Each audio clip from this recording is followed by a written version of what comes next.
Sud Radio, les vraies voix qui font bouger la France, 19h-20h, les vraies voix de l'emploi, Jérôme Laverny. Bienvenue dans les vraies voix de l'emploi. On est ravis avec Philippe David de faire cette émission qui vous permet en tout cas de trouver des solutions, de réfléchir, d'échanger, de dialoguer, de débattre. Et avec notre spécialiste Jérôme Laverny. Bonsoir Jérôme. Bonsoir Jérôme. Bonsoir Cécile, bonsoir Philippe. Merci Jérôme chaque semaine de nous apporter des solutions. Et on va en parler jusqu'à 20h. Et au sommaire de cette émission, le droit du travail s'est-il adapté aux dernières mutations du monde du travail, justement, aux bouleversements qui se multiplient notamment depuis la crise sanitaire, développement du télétravail, abandon de poste pour changer de vie, voire changer de région. Ces phénomènes qui s'accélèrent depuis la crise sanitaire ont bouleversé les habitudes du monde du travail. Le droit du travail a-t-il suivi ? Sommes-nous tous égaux devant le droit du travail ? Faire valoir ses droits au prud'homme relève parfois d'un véritable parcours du combattant, un parcours long et onéreux. Si le code du travail est le même pour tous, son épaisseur, les tarifs et les délais des différentes juridictions remettent en cause le véritable droit des petites entreprises et des salariés isolés. Et puis l'EPID, établissement pour l'insertion dans l'emploi auprès des jeunes, est une belle réussite. Soutenir et accompagner de jeunes volontaires, souvent sans diplôme, pour bâtir en quelques mois un véritable projet professionnel. On va en parler aussi. Comment concevoir une formation qui se transforme en emploi ? Le CFA Stephenson adapte ses parcours aux besoins des entreprises et aux désirs et capacités des candidats. Bienvenue dans les vraies voies de l'emploi et avec notre expert Jérôme Laverny. Les vraies voix Sud Radio. Et on démarre, Jérôme, par le développement du télétravail avec une hausse de 14% en 3 ans, ce qui est assez énorme. Et puis 29% des salariés se disent prêts à déménager, des phénomènes qui se sont accélérés depuis la crise du Covid, des sujets qui forcément concernent le Conseil des prud'hommes. Et sont absolument passionnants quand on les considère quelques années plus tard, après en avoir évoqué un certain nombre de fois, parce que au commencement était le verbe, c'est pas simplement qu'une formule biblique, c'est un fonctionnement français. En fait, on aime bien beaucoup parler en France avant que d'agir. Et alors là, s'agissant du télétravail, je renvoie à une émission sur ce même plateau que l'on avait faite avec Julia de Funès et où on faisait le constat d'un faible développement du télétravail alors que la loi avait déjà démarré. On avait déjà commencé à parler mais à peu agir. Il a fallu que la situation soit soumise à l'établi de la réalité, de la situation concrète, notamment de la crise sanitaire, pour que tout d'un coup, par la force des choses, par exemple, le télétravail se développe, se multiplie, ou rende d'ailleurs parfois de certaines entreprises, de certains DRH qui, frappant dans leurs mains à l'issue du confinement, sonnaient les cloches de la récréation. Les vacances sont terminées, disait-il pour certains d'entre eux, de façon très intime et assez discrète. Ouais. Bon, voilà. Alors maintenant, il s'agit de considérer, c'est pour ça que c'est passionnant, en quoi cette soumission à l'établi de la réalité est maintenant est-elle digérée dans les bancs des tribunaux par les avocats, aujourd'hui d'une façon judiciaire, juridique, et c'est purement passionnant. Et on va en parler avec nos invités. Isabelle Caillebotte, bonsoir. Bonsoir. Merci d'être avec nous. Vous êtes DRH d'une compagnie d'assurance. Pas du tout. D'une mutuelle, d'assurance et conseillère prud'homale. Et avec nous, maître Harold Berrier, avocat. Bonsoir. Avocat en droit social au cabinet IDES. Est-ce que vous avez justement, ce que disait Isabelle Caillebotte, perçu ce qu'avait dit Jérôme, l'irruption de nouveaux types de contentieux depuis la crise du Covid ? Alors, pas vraiment en fait, c'est assez étonnant, mais donc moi je suis conseillère prud'homme à Paris, employeur, et on a en fait une minorité encore de cas qui sont liés au Covid. En fait, on n'arrive pas vraiment à avoir à tracer en fait les difficultés des salariés par rapport à ces problématiques du Covid. Elles sont pas arrivées en fait complètement jusqu'à nous, conseillers prud'homme. Pour autant, de ce que l'on sait des prérogatives qui ont été déclinées et de la réalité de son application dans les entreprises, est-ce que vous présagez qu'il puisse y avoir à l'avenir des difficultés qui surgissent dans les modalités d'application du télétravail au sein des entreprises. Bien dans le micro, Jérôme, parce que là, vous partez à 1 mètre. Alors, en tant que DRH, je préfère peut-être répondre plutôt en tant que DRH. Je pense que si les DRH et les entreprises ne s'adaptent pas aux problématiques de télétravail, aux envies de télétravail des salariés, oui, ça va poser des soucis. Parce que le télétravail, c'est déjà nous, dans mon entreprise, on a signé notre accord en septembre 2020. Donc on a mis que 6 mois. En fait, on a bien sûr été comme beaucoup d'entreprises sous le coup de la Covid, mais on a mis que 6 mois en fait à réagir et on a donc signé un accord télétravail 2 jours par semaine en septembre 2020. Mais maintenant, ça devient vraiment par rapport, par exemple, à l'activité recrutement, c'est un atout d'avoir un accord télétravail pour les entreprises. Donc je pense que ça va... Et pour les salariés aussi. Et bien sûr, pour les salariés aussi, bien sûr. Parce que, voilà. Maître Bernier, quels sont les dangers à éviter en matière de télétravail? Parce qu'après, il faut prouver les horaires de travail, il faut prouver beaucoup de choses quand même. Alors oui, effectivement, on peut qualifier ça de danger. Il y a des choses qu'il faut savoir et qu'il faut contrôler. Cadrer, Voilà, pour reprendre votre exemple, la question du contrôle de la durée du travail et des horaires de travail des salariés est effectivement un vrai sujet. La question d'ailleurs n'est pas toujours bien résolue dans les accords ou parce que l'accord n'est pas indispensable lorsque l'employeur, par exemple, met en place une charte de télétravail de manière unilatérale. Moi, j'ai pu constater, en particulier, vous l'évoquiez avec la crise du Covid, le télétravail, il est arrivé un petit peu par la petite porte. D'abord, on l'a mis en place, parfois combiné avec de l'activité partielle. On déterminait quels salariés pouvaient télétravailler. Puis après, effectivement, on a mis en place le télétravail de manière plus systématique. Mais beaucoup de choses n'étaient pas abordées, n'étaient pas maîtrisées, n'étaient pas appréhendées par les employeurs. Donc oui, il y a cette question effectivement de la durée du travail. Il y a la question d'une manière générale du bien-être du salarié dans son télétravail, parce que le télétravail a ce site particulier qu'il est finalement, les études le montrent, très clivant en fonction de la classe d'âge. Oui. Quand vous avez 40, 45 ans et plus, que vous avez de l'espace chez vous, une vue sur un beau jardin, c'est très sympa de télétravailler. Ça l'est beaucoup moins quand on est jeune, qu'on débute dans la carrière, qu'on attend de la formation, qu'on attend de l'émulation, des contacts avec une collectivité de travail pour se construire en tant que professionnel.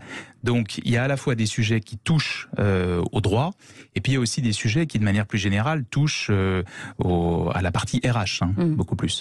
Est-ce que justement ce télétravail, Isabelle Calbotte, on peut imaginer qu'il y a des entreprises qui permettent à leurs salariés d'être 100% en télétravail? Est-ce que c'est quelque chose qui est in fine, qui est réalisable, puis avec toutes les contraintes que Maître vient d'évoquer? Moi, à mon avis, c'est pas réalisable, parce qu'en fait, une entreprise, c'est quand même une communauté de salariés qui se voient et qui ont un projet ensemble, et à un moment, il y a un minimum de vécu ensemble. Donc si on se voit jamais, même si on a des outils informatiques et de télétravail extrêmement performants, ça remplace pas le fait de rencontrer la personne à la pause café, et ça c'est quand même fondamental aussi dans une entreprise. Justement, l'humain, aujourd'hui on parle beaucoup d'humain, vous en parliez, la cohésion, le fait de faire des réunions, de se voir, de se parler, de se croiser à la machine à café, de réfléchir à des sujets hors cadre de réunion, a changé. Le télétravail, tout ça, c'est terminé. Ça veut dire que il y a une perte peut-être de confiance en soi, on va perdre beaucoup de choses à rester chez soi toute la journée. Alors effectivement, si on en croit les études, et ce qui est intéressant là encore, c'est que selon les commanditaires des études, elles ne produisent pas les mêmes résultats. Il n'y a pas de lien de cause à effet. Écoutez, je vous laisse répondre à la question, mais le fait est que oui, il y a un certain nombre de points potentiellement négatifs, notamment sur les risques d'isolement, sur l'accroissement des risques psychosociaux. On voit aujourd'hui effectivement des sujets de cet ordre. On voit aussi des sujets qu'on n'imaginait pas forcément. On voit des problématiques, vous parliez des contentieux qui peuvent apparaître. C'est pas forcément en France, mais il y a eu une affaire médiatisée de salarié qui s'est fait licencier pour avoir refusé de laisser sa webcam ouverte pendant des sessions de visioconférence.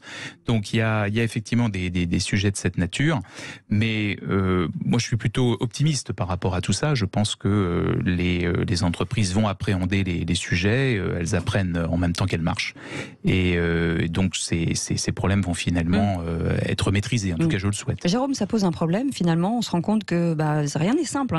C'est-à-dire qu'avant, on avait pensé que tout était cadré. Déjà, c'était compliqué. Oui. Là, effectivement, on arrive avec d'autres paradigmes qui montrent la dureté parfois de la relation entre le salarié et l'entreprise. On a vu des entreprises se surprendre des difficultés découlant du télétravail, notamment en termes managérial, ne prévoyant pas, notamment, que certains managers qui l'étaient de façon très efficace en présentiel ont été eux-mêmes très déboussolés par le fait de de gérer des gens à distance, avec une difficulté de définir la mesure d'activité. Comment faire, si ce n'est qu'en étant oppressant à imposer des heures, en particulier des tâches et des statistiques qui sont tout d'un coup devenues vraiment un petit peu oppressantes du point de vue de l'actualité. Alors il faut rappeler aussi que quand on parle de développement de travail, vous le rappeliez, Cécile, au démarrage de l'émission, 15% en plus, ça veut dire quoi? Ça veut dire qu'en 2019, on est à 7% de salariés. Aujourd'hui, on est à 23%. Ça veut dire aussi que sur un site internet comme celui de l'APEC, qui propose des offres d'emploi pour les cadres, il y a désormais un onglet sur le télétravail.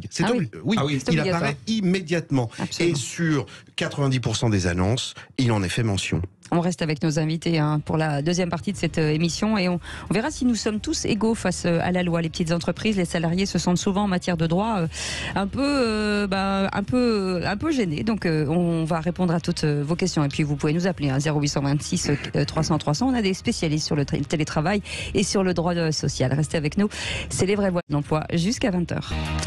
Bienvenue dans les vraies voies de l'emploi. On parle bien entendu de tout ce qui a un rapport de près, de loin avec l'emploi pour vous donner des idées, des solutions, apporter peut-être des réponses à des questions auxquelles vous souhaitez des réponses. En tout cas, on est là avec Jérôme Laverny. On revenait justement sur ce télétravail. Jérôme, on évoquait hors antenne et on va rebondir là-dessus avec nos invités sur cette inégalité du télétravail aujourd'hui. Parce que c'est vrai qu'on en parle beaucoup entre 2, 3, 15, 7 jours, mais il y a plein aujourd'hui de salariés qui n'y ont pas droit. Oui, accessoirement, alors ça n'a rien de juridique ni de judiciaire bien entendu, mais le télétravail a permis de faire apparaître ce qui quand même était relativement évident, en tout cas ce qui pouvait être déduit de façon assez simple avec un peu de bon sens, c'est qu'une frange de la population n'a pas la maîtrise de l'outil informatique, n'a pas d'outil informatique, n'a pas forcément un accès à Internet relativement aisé et a le droit d'ailleurs, de ne pas avoir un outil informatique et de ne pas s'en servir. Ce n'est pas une honte, ce n'est pas une calamité, mais tout d'un coup on s'est aperçu que par exemple,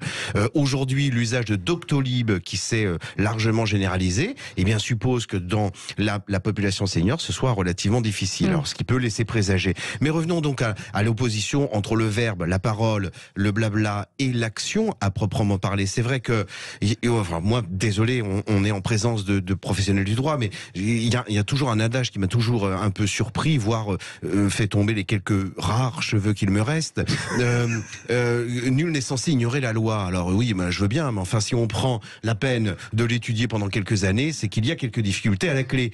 Or, il se trouve que cette difficulté, le coût, la longueur des procédures parfois, eh bien, ont pour résultat que les petits salariés, les petites entreprises se trouvent confrontées à, certes, disposer de droits, les connaître, c'est un autre débat, mais les faire valoir, c'est un autre débat encore plus fastidieux. Et c'est ce dont on va parler. Oui, Isabelle Caillebotte, vous êtes DRH de MIF Assurance, c'est bien ça, et conseillère prud'homale. Justement, sur ce, est-ce que, c'est la grande question, est-ce qu'on est tous égaux face au droit aujourd'hui ? Alors écoutez, je pense que c'est vrai que quand vous vous présentez devant le Conseil des prud'hommes et que vous n'êtes pas accompagné d'un avocat, ça facilite pas les choses. Ouais. C'est possible. Sachant qu'il y a 2 étapes devant le Conseil des prud'hommes. Il y a d'abord le bureau de conciliation, où bon, là c'est encore relativement simple. Ensuite, quand il faut plaider devant 4 personnes, 2 conseillers salariés, 2 conseillers employeurs, ça peut être impressionnant. Et puis il y a bien sûr un certain jargon aussi qui est utilisé. Donc voilà. Donc je pense que c'est possible, ça reste possible. J'ai eu des exemples de personnes qui se défendent seules. Ils ont d'ailleurs, c'est tout à fait possible. C'est même voilà, c'est autorisé par la loi. Hein, voilà. Mais ça, c'est pas très facile. Oui, le chemin est tendu. Maître Berrier, est-ce que vous, en tant qu'avocat spécialiste du droit, il y a parfois des décisions où on dit totalement le contraire entre le prud'homme et la cour d'appel et où parfois c'est complètement incompréhensible? Alors, des décisions de cour d'appel qui réforment des jugements de première instance, c'est assez fréquent. Alors, j'ai plus la statistique en tête, mais de mémoire, on est à plus d'1 sur 2. Est-ce que pour autant on est en mesure de comprendre pourquoi il y a cette différence? Pas toujours, pas toujours, parce que c'est un fait, les décisions de première instance sont parfois motivées de manière très succincte, donc il n'est pas toujours évident de percevoir de manière détaillée le raisonnement qu'a suivi le premier juge. Mais en tout cas, ce qu'il faut garder en tête, c'est que quand on arrive devant la cour d'appel, on rejuge l'entier dossier. Donc c'est un autre regard qui est porté par les magistrats professionnels que celui des conseillers prud'hommes. Donc on a parfois, je dirais, sur les jugements comme sur les arrêts, on a parfois des avis divergents. On peut être surpris par la motivation et par la solution dégagée. Mais est-ce qu'il vous arrive de dire ou de constater qu'une procédure, certes, pourrait avoir tout l'aspect d'être légitime, mais franchement, va correspondre à un chemin tellement long et tellement coûteux que clairement, il est préférable le jeu n'en vaut pas la chandelle, tant pour un salarié que pour une entreprise. Alors, le principe, la question se pose surtout pour le salarié, puisque c'est lui qui va être en demande dans la grande majorité des cas, et la réponse à votre question est très clairement oui. Oui, parce que aujourd'hui, il y a une complexification de l'accès aux juges. Il faut quand même se souvenir que des réformes ont été faites. L'homme de la rue ne le perçoit pas, mais sous le quinquennat Hollande, il y a une réforme notamment de la procédure d'appel qui a été faite, qui a eu pour objectif et pour effet de sortir la procédure d'appel des jugements des conseils de prud'homme de ce qui était un peu, je le dis et je me mets dans le lot, une procédure pour les nuls, qui était simplifiée et qui l'a fait rentrer dans le droit commun de la procédure civile. Les conséquences de tout ça, c'est plus de complexité, une arrivée de la procédure et un impact de la procédure et de ses règles qu'on ne connaissait pas auparavant dans le contentieux prud'homal, et donc effectivement une plus grande complexité et un surcoût parce qu'il faut faire appel à des avocats qui maîtrisent davantage cet aspect procédural, et parce que les procédures sont plus longues et plus complexes aussi, notamment. Isabelle Caillebotte, chez vous, est-ce que finalement les relations entre les salariés et les entreprises, avec toutes les formes de façon de travailler, se sont tendues dans le cas d'un conflit? Est-ce que, ou au contraire, les choses se sont apaisées, où il y a plus de dialogue et on peut effectivement éviter les prud'hommes ou passer en conciliation et trouver des systèmes annexes ou connexes? Moi j'ai plutôt l'impression que ça c'est plutôt, les conflits sont plutôt atténués et que c'est un petit peu plus, c'est un petit peu moins tendu qu'auparavant. Donc, qu'est-ce que vous conseillez? Est-ce que quand on vient vous voir, par exemple, dans votre bureau en tant que DRH, vous conseille, il faut bien spécifier parce que ma position n'est pas la même. Donc, même dans votre relation de DRH avec les salariés qui viendraient vous demander des conseils, c'est difficile. C'est une très grande partie de mon job. Je dirais presque la moitié de mon job, c'est du conseil aux salariés. Donc ça peut être du conseil sur une formation, mais ça peut être du conseil aussi sur j'ai des difficultés avec mon manager, qu'est-ce qu'on peut faire, je suis démotivée, ça peut être un certain nombre de sujets comme ça, et là la directrice des ressources humaines, elle est là aussi pour mettre du lien entre les gens. C'est pas qu'une experte du droit, une experte des procédures. Tout de suite. Absolument. Parce qu'on voit beaucoup de plus en plus d'abandon de poste, il y a pas mal de choses, on entend ce mot de plus en plus souvent.